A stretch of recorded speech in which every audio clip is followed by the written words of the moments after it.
Gate से कुछ दूरी पर खड़ी थी। शिवानी ने घड़ी में वक्त देखा तो 7 बज रहे थे, जिसका मतलब था वो लेट हो गई है। उसे दरअसल 6 बजे ही बुलाया गया था, पर वो 1 घंटा देरी से आई थी। शिवानी खुद में बुदबुदाई, लग गई बैंड, अब जेलो जनाब के प्रवचन और गुस्से की गोली। रावी ये सुन हंस पड़ी। शिवानी उसे हंसते देख बोली, अब तू किस बात पे हंस रही है?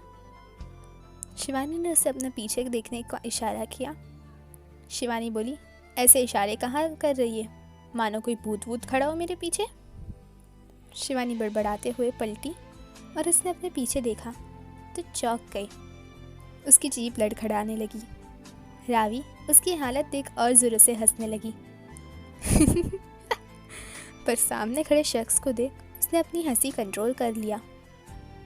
शिवानी मन ही मन उस शख्स को देखकर बोली, अरे बाप रे, ये तो सच में भूत ही निकला मेरे पीछे। भूत काहे कहूँ, ये तो पिशाच, शैतान या परदादा सरदादा होगा। वो शख्स शिवानी के पास आते हुए बोला, तो मिस शिवानी, आज फिर से लेट। शिवानी नकली मुस्कान बिखेरते हुए बोली, अरे अब इतने अकड़ू तरीके से तो पेश मत आओ प्लीज़ यार, हो गई लेट। वो लड़का शिवानी के करीब और करीब कदम बढ़ाता हुआ बोला, तुम्हें मैं फ्री बैठा दिखता हूँ जो तुम्हारे लिए घंटों तक इंतज़ार करूँ? शिवानी कदम पीछे खींचते हुए बोली, ऐसा नहीं है, वो मेरी दोस्त बेहोश हो गई थी, इसलिए देरी हो गई। उस शख्स ने जब सुना कि शिवानी की दोस्त बेहोश हो गई थी तो उसने शिवानी के पीछे खड़ी रावी को देखा। रावी तो एकदम सही सलामत खड़ी थी, तो उसे लड़के ने शिवानी को घूरते हुए पूछा, कौन सी दोस्त? रावी तो एकदम सही सलामत खड़ी है तुम्हारे पीछे, देख के तो नहीं लगता कि उसे बेहोश हुई थी। शिवानी मुंह बनाते हुए बोली, तुम्हें क्या लगता है मेरी सिर्फ रावी ही एक दोस्त है? मेरी और भी दोस्तें हैं। वो शख्स सोच में पड़ गया कि शिवानी किस दोस्त के बारे में बात कर रही है। तभी अचानक उसके दिमाग में तार जुड़ गए और उसके दिमाग में एक नाम गूंजा, आयुषी। वो शख्स शिवानी से पूछने ही वाला था पर रुक गया, ये सोचकर कि शिवानी ने कभी आयु का जिक्र नहीं किया है। ऐसे में यदि वो आयु का नाम लेगा तो शिवानी को शक ज़रूर जाएगा उस पर और फंस जाएगा, इसलिए वो चुप रह गया। पर उसके दिमाग में उधड़बुन जन्म ले लिया था कि क्या आयुषी ही बेहोश हुई थी।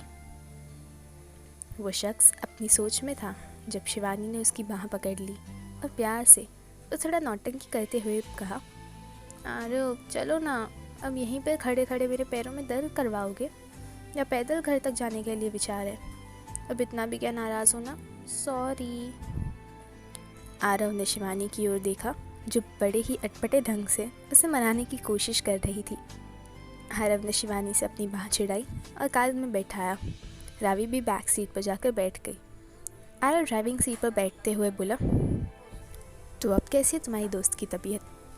शिवानी जवाब में बोली, पता नहीं, तुम आने वाले थे और अगर ज़्यादा वहाँ रुकती होश में आने तक तो तुम भड़क जाते, जो मैं नहीं होने देना चाहती थी, इसलिए वहाँ से आयु के होश में आने से पहले ही निकल गई थी। शिवानी के मुंह से आयु का नाम सुन आरव को कंफर्मेशन मिल गया कि आयुष ही बेहोश हुई थी। आरव थोड़े ऊंचे स्वर में बोला, अगर आयु बेहोश हो गई थी तो तुम्हें उसके पास रहना चाहिए था ना, तुम्हें यहाँ आने की ज़रूरत ही क्या थी? मैं वेट कर लेता, पर तुम्हें उसका ध्यान रखना चाहिए था। आरव के ऐसे रिएक्शन पर शिवानी हैरान रह गई। शिवानी ने धीमी आवाज़ में कहा, आरव, तुम आयु के लिए इतनी क्या चिंता कर रहे हो? मैं नहीं हूँ, पर वहाँ हमारे प्रोफेसर है आयु के पास और डॉक्टर भी तो है। तुम तो ऐसे बिहेव कर रहे हो मानो तुम आयु के कोई रिश्ता रखते हो। आरव ने प्रोफेसर सुना तो समझ गया कि पक्का आरुष आयुषी के पास है, जिसका मतलब था उसे फिक्र करने की ज़रूरत नहीं। तभी आरव की नज़र आईने से पीछे की ओर पड़ी, जहाँ आरुष आयुषी को गोद में उठाए कॉलेज से बाहर आ रहा था। उसने आयु को बाइक पर बिठा लिया और उसके पास खड़े किया और खुद बाइक पर बैठकर बाइक स्टार्ट कर दी। आयुषी भी उसके पीछे बैठ गई थी। उसने आयु के पीछे से कस कर पकड़ लिया और उसके कमर में अपने हाथ लपेट उसकी पीठ से चिपक गई। आरुष मुस्कुरा उठा तो आयुषी ने मिरर से उसे देख पूछा, मुझे नींद आ रही है, कैन आई स्लीप? आरुष ने अपना हाथ पीछे ले जाकर आयु के कमर पर दबाव बना उसे अपने से और चिपकाते हुए कहा, is there need to ask? Ayushi खुश होकर चहक उठी और आरुष के पीठ से चिपक कर अपना सर उसके कंधे पर रेस्ट कर दी। आरुष भी मुस्कुराने लगा और बाइक स्टार्ट कर आगे बढ़ा दी। वहीं आरव ने यह नज़ारा देख मुस्कुराने लगा। शिवानी ने सवाल के बदले आरव को मुस्कुराता देखा तो अचरज में पड़ गई। उसने पूछा, ओ हेलो, तुम मुस्कुरा क्यों रहे हो? इस मुस्कान का क्या मतलब समझूं? ना कि तुम आयु को जानते हो? आरव ने उसे देखते हुए कहा, शट अप शिवानी, मैं क्या मुस्कुरा भी नहीं सकता? सेकेंडली, आयु तुम्हारी दोस्त है, सो तुम्हें उसकी केयर करनी चाहिए, इसलिए मैंने ऐसे कहा था। Don't think extra and wrong. Shivani ये सुन मुँह बिगाड़ने लगी। अब तक की उन दोनों की नोकझोंक के मज़े ले रही रावी ने अचानक से कहा, बाय द वे आरव, मुझे तुमसे कुछ पूछना है। आरव ने पीछे मुड़कर कहा, कहो रावी। रावी थोड़ा हिचकिचाते हुए बोली, आरव, तुम्हें इस कॉलेज के ट्रस्टी का नाम पता है क्या? आरव ये सुन हैरानी से बड़ी बड़ी आंखें कर रावी को देखने लगा। आरव जानता था इस कॉलेज के 2 ट्रस्टी थे और दोनों से वो परिचित था, पर नाम नहीं ले सकता था।